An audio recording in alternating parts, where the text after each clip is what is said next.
Hey everyone, I'm Kyle Schuster. I'm the co-founder of Autobound. In this video, I'm going to teach you how the main part of our system works, suggested campaigns. So you may be wondering, where are all these contacts coming from that I'm looking at here?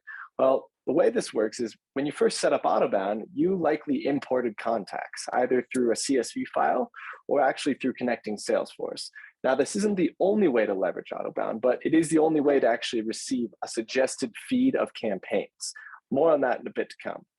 So where does the data come from? Aside from your CRM or from a CSV file, we also have several data partners, and we've built algorithms that scan and search for relevant insights on the companies that you've uploaded, as well as the contacts. So let's say you upload a company such as MongoDB into your system, and you give us the domain. When you give us that domain, we can start tracking news events, job opening data, certain technologies used, and much more. So let's go ahead and dive in. So what are suggested campaigns? On the left-hand side, we see a feed of suggested campaigns that are bucketed together based on a common trigger or theme. Think of triggers as reasons to reach out. So when this happens, I want to be notified. I want to reach out to these prospects when it occurs. So if we look on the left-hand side, we can see that there is a prioritized list of these triggers and suggested campaigns here. Starting from the top, this helps signify how I want to be prioritizing my day. So these trigger scores are highly customizable. You can get to that in another video later on. But it's basically saying this about when these things happen, this is how I want to be spending my time. Starting from the top, this is a first party trigger, right? So no recent activity with key contact on an opportunity. These are all contacts in my CRM where there's an open opportunity, and I haven't had recent activity on these contacts associated with. So I better get to work and start talking to these people right now so I can keep that deal moving along. So that's a good example of a first party trigger. There's 33 contacts in here and working at 19 different companies right in this list. If I were to click on a third party trigger, such as a funding trigger, you can see that there are 16 contacts here working at 7 different companies. These are different contacts at companies that I've uploaded into Autobound, where in the last 30 days, I've detected some funding events. And on the other spectrum, one more example is we might have some sort of job opening trigger here. So maybe they're hiring a CRO or they're hiring 3+ SDR role. Let's go ahead and dive into the suggested campaigns. So I'm going to go ahead and let's click on to this contact here. Alrighty. So I'm brought to the main suggested campaigns page, otherwise known as the Autobot is what we call it. So I'm going to draw your attention to this right-hand side where we have preview mode. Here's an email that was crafted for me as the end user that I could easily go ahead and send out if I liked what it said. Now I could of course also go in and modify the messaging as I'd see fit if I wanted to make some tweaks, but we'll go there in just a moment. So how did this email get written and suggested for me to just send that easily? Well, it's based on the insights that are firing. Notice on the left-hand side from top to bottom, we have different news events insights that are firing. AKA Clue just received financing of 62 million in Series B. Now that was just a few days ago, so that's highly relevant. I definitely want to reach out to this contact. I can also see some additional insights that might be related to actively hiring sales operations roles. This is one of our buyers, so if a company is hiring this type of role, it's a good signal for us to try and message and make their lives a bit easier around. They're also hiring SDR managers, and it looks like I've had no previous activity with this contact before. The last type of insight is a persona insight, where Cal actually matches the filters I built around this persona. If you want to learn more about personas, you can in another video, but think of personas as groups of contacts that receive similar messaging. So I might position my value prop to a head of sales persona differently than a CRO, for example. And we can see that I've classified this director of sales and grouped it within that persona. Okay, so based on the insights, an email is suggested. Another way to think about it is, if this is happening, then say this. Now, you might notice right here where it says there's no reference to this insight in your email. And down here it says it is referenced in the email. That means that somewhere in this message, it's referencing the fact that the company is actively hiring SDRs, but nowhere in this message is it actually referencing this insight or this one. So let's see if we can find it. Also saw a company name is hiring SDR managers, perhaps related to the round. So this is referencing the funding round as well. So that's really the meat of how it works. It's like based on the insights on the left-hand side, the messaging is suggested depending on what's available. Now, of course, you can continue to add to this library, modify, and set up your own if this and say that scenarios, but that's for another situation.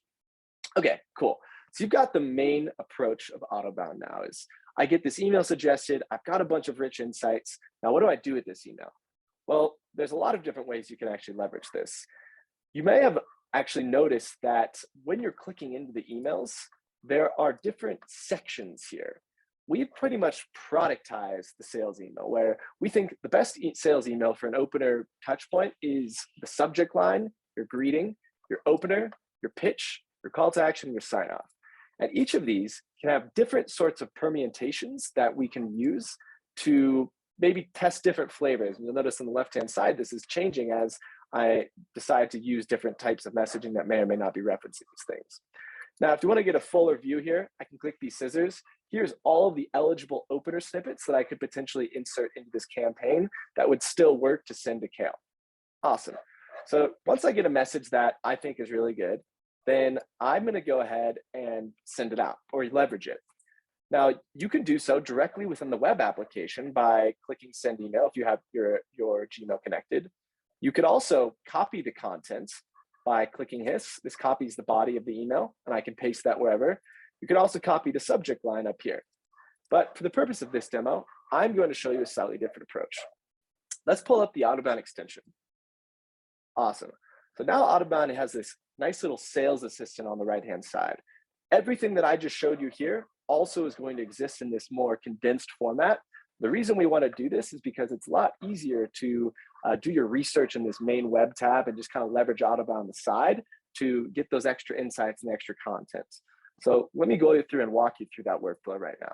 So the approach that we just went through is called the reactive approach. That's where Autobound is telling you who to reach out to and what to say. Now, you may also want to go a slightly different route, which is the proactive approach. More on that to come in just a minute. But let's just recap what we just did. The same workflow, but existing as if I never had this, never went through this in the web app, but only in the extension. So again, on the right-hand side, we've got this same suggested campaign feed that we saw here. I can see my funding trigger here. I'll click into Kale, that same contact. And now I'm given, let me move this over, the Autobot or the suggested campaign for Kale. I've got my funding round insight here, the custom insights, and the head of sales persona, as well as some job opening data that I can go ahead and search and filter by. So here is the suggested email that we just saw. And I can easily modify this and do all the same things that you saw before, essentially. Okay, let's say that I actually want to now send an email to Clue. Well, the way I'm going to do that is, depending on whether I have Outreach or SalesLoft or some other system is very different. For this scenario, I'm going to make sure that I show you how it works with Outreach. It's the exact same workflow with SalesLoft. Just go ahead and pay attention to this one, and you'll be able to understand how to use it with SalesLoft as well. All right, so the way this is going to work is once I'm satisfied with my email looking good, maybe let's try a little bit shorter than, there we go, perfect. Now I'm going to go ahead and add this contact to a sequence in Outreach. All right, awesome. Now I'm going to add this contact to a sequence in Outreach, just like that, and click add to sequence and send. Great. So what just happened? I just added Kale to a sequence and sent the first email to them. So that means if he doesn't respond to my email that I just sent through Autobound, then he's going to advance to step 2 of that sequence, however I have that set up in Outreach. Now, there are specific rules in which you have to set up certain types of sequences. Just make sure to pay attention right here. If you get an error, such as this, for example, where you get this X, go ahead and read this article. It's going to teach you how to set up a sequence correctly that actually works with Autobound. Same thing with SalesLoft. All right, so once you have the sequence that actually works, essentially, after you've sent that email, it's all up to you now. It's going to live inside of Outreach, and the continued workflow just goes on there. So that's really one of the main ways you're going to be using Autobound is adding the sequence in Autobound and sending that first email through Autobound. Take care of the rest in Outreach or SalesLoft. Now, another slightly different way might be you want to not add the sequence directly through Autobound. Rather, you just want to kind of copy and reuse the content in maybe step 2 of that sequence or anywhere really you want to use this. Of course, you can use that same copy functionality and paste it wherever you want. Maybe it's step 2 of a sequence. Maybe it's just a random email in Gmail, just like this, for example. Let's see, I love my body. I just want to send a one-off email. I'll go ahead and paste that there. You can also do that with each individual section, and just like this, and go ahead and send that out.